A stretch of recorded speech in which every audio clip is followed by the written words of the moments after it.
Kit wasn't leaping ravines or plotting computer courses today. He was basking in the admiration of young fans lined up to take a turn in the driver's seat. For them it was a chance to join their hero's place and imagine for a minute that they were in control of the talking car. Kit is insured for $3 million, which seems a lot for a 1982 Pontiac, but the organisers explained that this is because he is not just a car, he is a star. Kit's tour will take him right round Australia, and roughly 5,000 people a day are visiting at each city. The Wonder Car will be a guest of the telethon on Sunday morning and is in Newcastle till Sunday.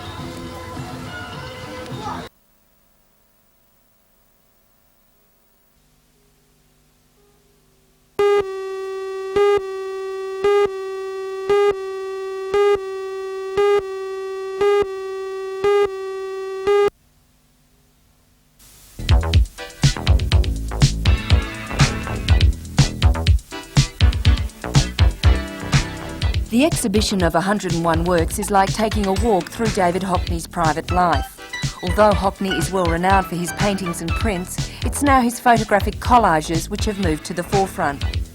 Hockney began taking family snaps, and even these are on exhibition. Pictures of his mum and dad, his lover, and scenes from his home. Using a Polaroid camera, he then began to develop Polaroid composites. They could be laid out on the floor immediately as he began building his overall image. There are recurring themes in his work, such as his mother, the artist's studio, and water. His most recent works are photographic collages. Hockney had become restricted by the old grid formula. The new collages are much freer, and many show the influence of travel to Japan. The Assistant Director of the Newcastle Region Art Gallery, Sue Garside, says the exhibition, which opens tomorrow night, should arouse a lot of interest. This is a new exhibition which shows his entire range of photographs, and perhaps people are more familiar with his paintings or his drawings or his stage designs. But I think because he's been so innovative as a photographer, then people are going to be very impressed by the range of his work. For example, the Japanese.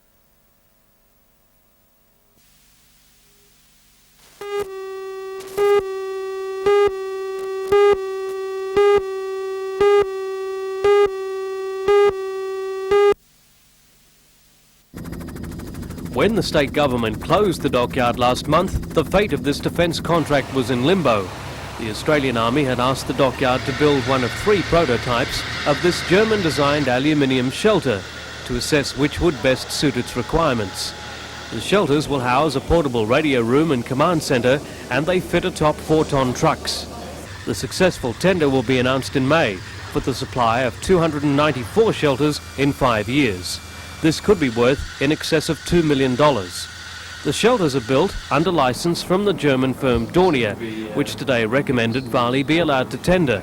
The state government has already approved the transfer of the licence from the state dockyard to Varley's. First of all, we had to be recognised by Dornier that we were capable of having the licence transferred, and that has come through this morning. And I'm pleased with the announcement yesterday that the state government are prepared to transfer the licence from the state dockyard to ourselves. So really, I suppose now it's over to us and the Department of Army to make this work. So you have to wait for the Army to accept you as a possible contractor? Yes, that's correct. But this is not the only leftover from the state dockyard in Varley's sites. And since the state government has announced that it may be prepared to lease the floating dock separately to the Dyke building site, the Varley Group has expressed an interest. It's already active in ship repair, and the floating dock would be a useful addition. Other companies which have already expressed an interest are Eglo Engineering, Transfield and Allco Steel. The state government is believed to be anxious to get the site working again and may call for official tenders as soon as June.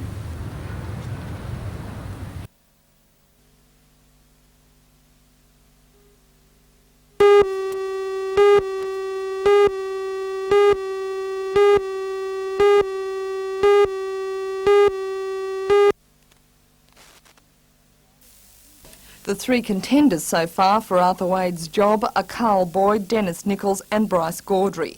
Dennis is Arthur's choice. Apparently Mr Wade went to school with his father, and they both came from the same stamping ground of Carrington. Well, I'd say that all candidates are good candidates, but before anyone even announced what was happening, My thoughts went to Dennis Nichols as a person of good capabilities in administration in the city, and I think he proved that as President of the Trades Hall Council and as an organiser for his union. Although Nichols is thought to have the numbers, Bryce Gaudry is also shaping up to be a strong runner for the May 2nd pre-selection. Speculation is rife that federal member Alan Morris supports Gaudry, but Mr Morris hotly denies this and has urged the rank and file to make its own decision without coercion from parliamentarians. Carl Boyd, according to some sources, could be a dark horse, and where he places his preferences is thought to be vital to the final outcome. The new seat of Port Stephens is more cut and dried, according to numbers man Mr Wade. There, the favourite for ALP pre-selection is Bob Martin, with former Newcastle City Alderman Susan McLeod coming second. At 3 weeks old. That means that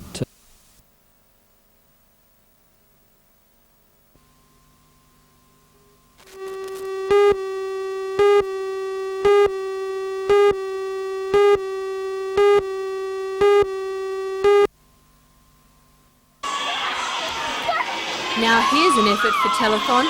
70 keen skaters are whirring around the rink at Skatel at Bennett's Green for 24 hours.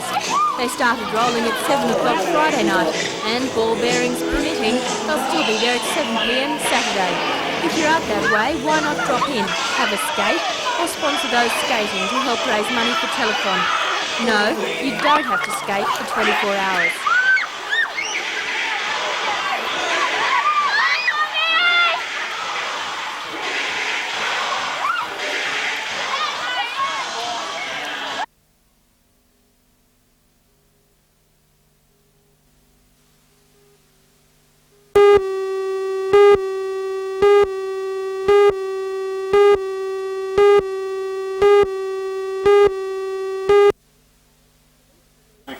Police believe the vandals broke into the school through this window between 4 a.m. and 10:30 p.m. yesterday.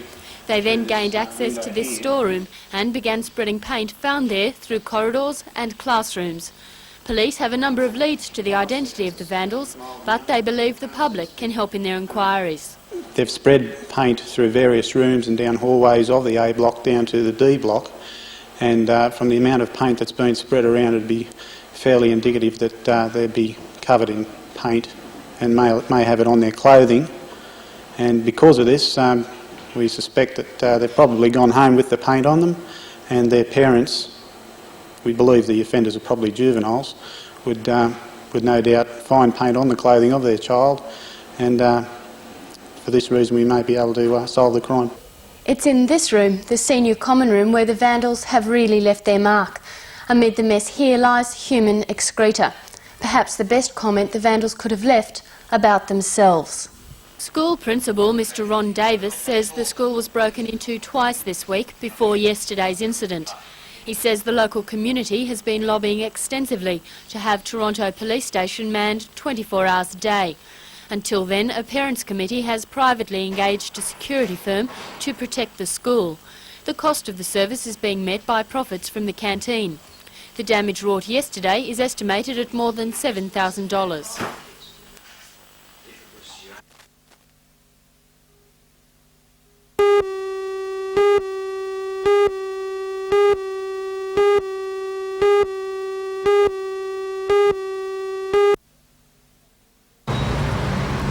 The Economic Development Workshop held at Wallsend is the second of a series to be held in the Newcastle municipality. The Institute of Cultural Affairs ran the workshop over 2 days. It cost $9,000 to stage. The workshop was attended by members of the Newcastle City Council, the Wallsend business community and residents. 6 priorities for the development of the old shopping centre and business district were defined. They were the establishment of a local planning committee, the development of a new traffic system and parking plan, the creation of physical links between the old and new business centres, the transformation of the drain which presently acts as a barrier, a beautification of the business area, and a campaign to promote the business and tourism potential of the area. This drain is seen as a major impediment to the integration of the old shopping centre with the new Hookers complex. The weekend workshop proposed to cover the drain and install tram lines over it. The operating tram would then link the two centres and become a tourist attraction in itself. Other proposals are to close a section of Nelson Street between Tyrrell and Cowper Streets for a pedestrian mall, and the provision of extra car parking in Council Street. The action plan recognises the historical value of the shopping district and aims to develop this aspect. The Lord Mayor John McNaughton says the weekend workshop now provided the framework to rejuvenate Wallsend. It'll be a three-way thing. It'll be hookers, the rest of the community and the council will all be cooperating. We have that undertaken from hookers and they've demonstrated their bona fides by being here at this thing and saying they're ordinary citizens like everybody else and they want the place to go well. So I've no doubt that with the community at Wall.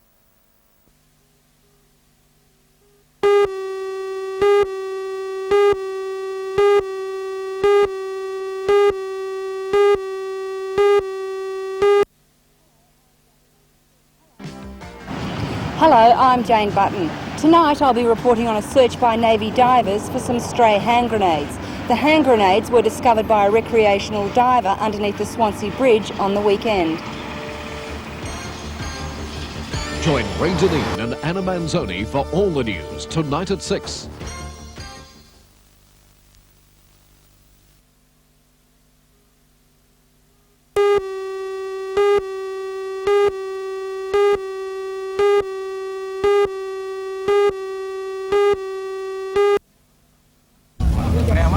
Last year, North Newcastle finished at the bottom of the Premiership ladder after winning only one game all season. But that hasn't dampened the team's spirit from making a strong comeback this year.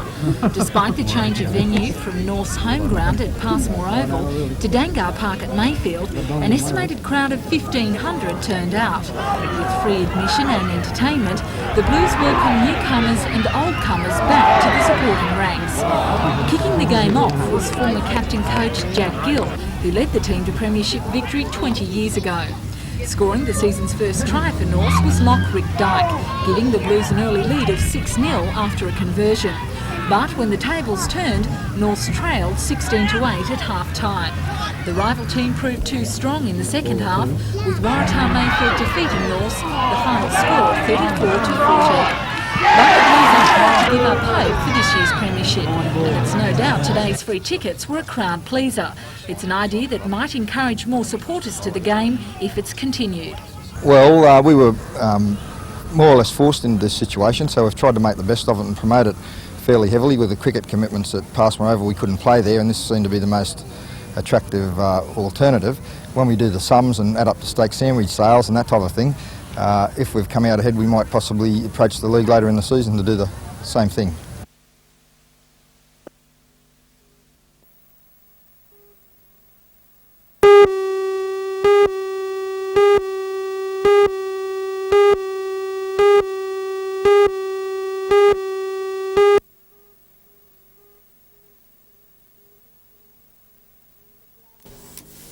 The Grand Lady pulled out of Newcastle Station early this morning. On board were 100 disabled children and adults invited by the State Rail Authority to enjoy a day trip to Gloucester. For most of the travellers it was their first journey under steam. The unusual sounds and rhythms of the steam locomotive were as enthralling as the passing view. There was a quick pit stop at Maitland Station, and after the firebox was refuelled, the journey continued to Gloucester. The Veteran 36 class engine will be one of many steam locomotives to take part in Steamfest at Maitland next weekend. Royal Newcastle Hospital. Tonight he's recovering with 2 broken legs.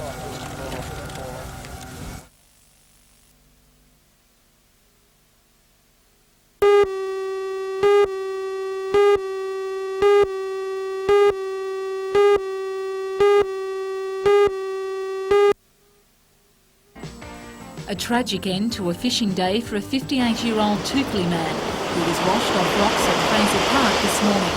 The man was fishing with 3 other friends. He died after attempts by paramedics to revive him failed.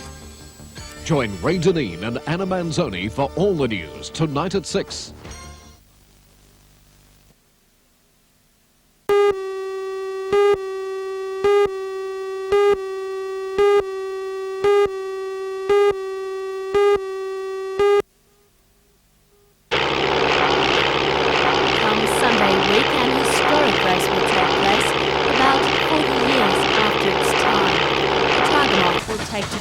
to race a 38 class steam locomotive from Maitland to Newcastle.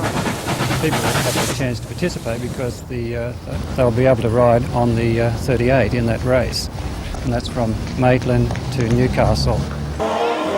Steamfest is the premier event of the New South Wales Heritage Week celebrations, and each year it attracts a huge crowd to Maitland. The Steam Carnival is based in Maitland because it's there the largest commercially run steam operation, the South Maitland Railway, existed. The last steam train crossed its tracks in 1983. I think there are steam buffs all over the state and all over the world, but what makes this area a little bit different is that we've got in Maitland the remnants of the private railway, which was the South Maitland Railway, and I think that forms a focus for people who are really keen on trains. Steamfest will be held over the weekend of April the 11th and 12th, capping off a week of Hunter Heritage celebrations.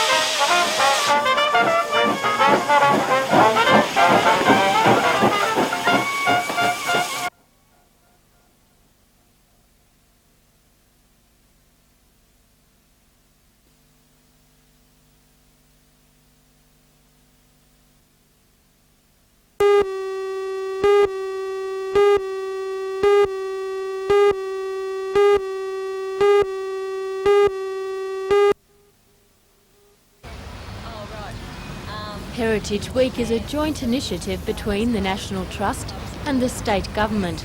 The Hunter Committee has organised a week of events which highlight the beautiful homes of the Hunter, arts and crafts, music and our coal mining heritage. The week will begin with a musical soiree at Anabar House on Saturday evening, and on Sunday, as Administrator Claire Archer details, the focus will be on Tomago House. On Sunday, open house at Tomago House. Some vintage car displays and some horse-drawn vehicles provided by Oakvale Farm and Fauna World at Saltash, and tours around the house and the chapel next door to it. Chef Mo will be supplying a barbecue. And what would you say to people who might feel a little bit shy about joining in the Heritage Week activities? Oh, come along, it's going to be a ball of fun and we're all getting in there, and anything to do with the National Trust is normally a load of fun. We make sure people get their money's worth. An unusual inclusion in the program this year is a pits and pubs tour. For 2 days, people can revisit the coal mining via schooling beginnings of the Lower Hunter. Tickets for and information on the week's activities are available from the Hunter Heritage Centre in Hunter Street, Newcastle.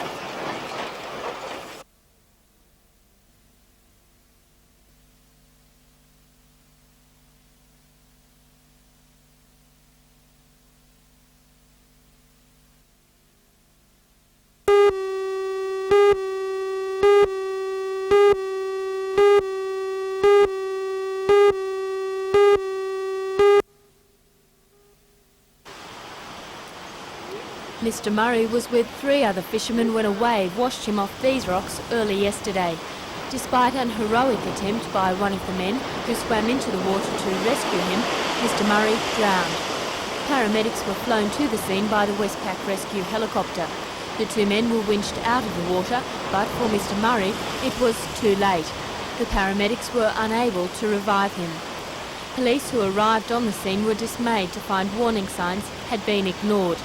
Constable Wayne Cooper says he's frequently called to this area to save the lives of people who've chanced the might of the sea, and he has this advice to give. Don't come here. Don't come here to fish off the rocks. There's plenty of beaches. It's dangerous. Basically, that's all we can say. It's dangerous. We're up here all the time, and if not for somebody, dying, just to pull them out of the water and try and revive them.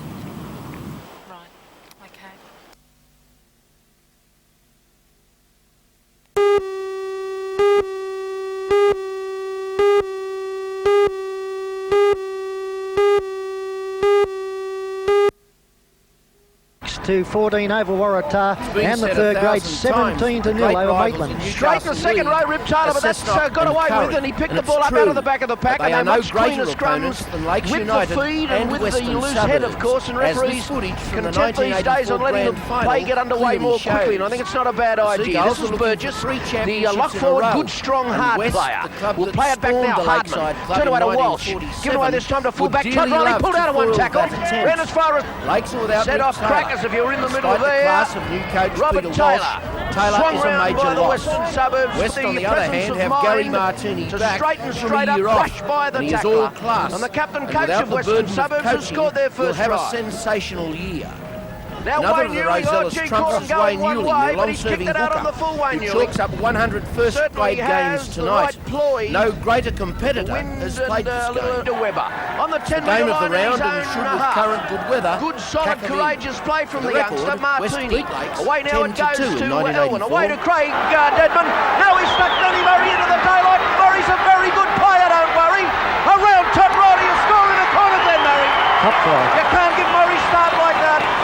He's right up the Sydney material, Glenn Murray.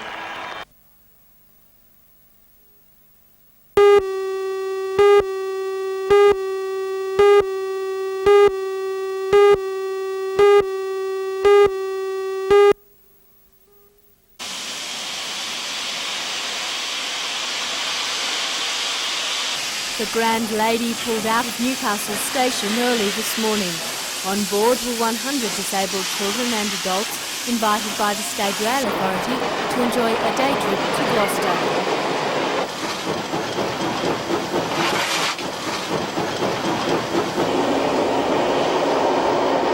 For most of the travellers, it was their first journey under steam. The unusual sounds and rhythms of the steam locomotive were as enthralling as the passing view.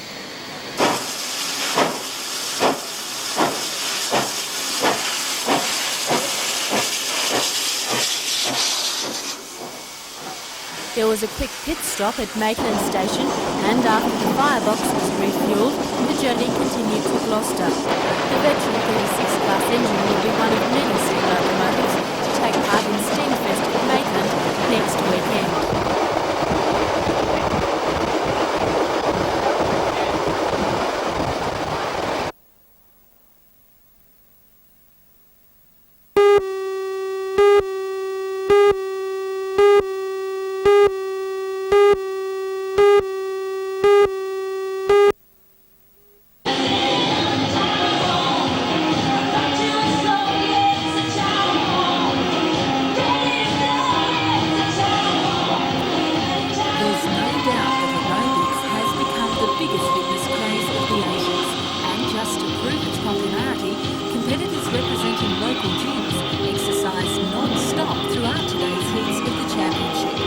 For those beginners just starting out in the competitive aerobic displays, a novice section allowed both teams and instructors to take centre stage. For some, it looks so easy.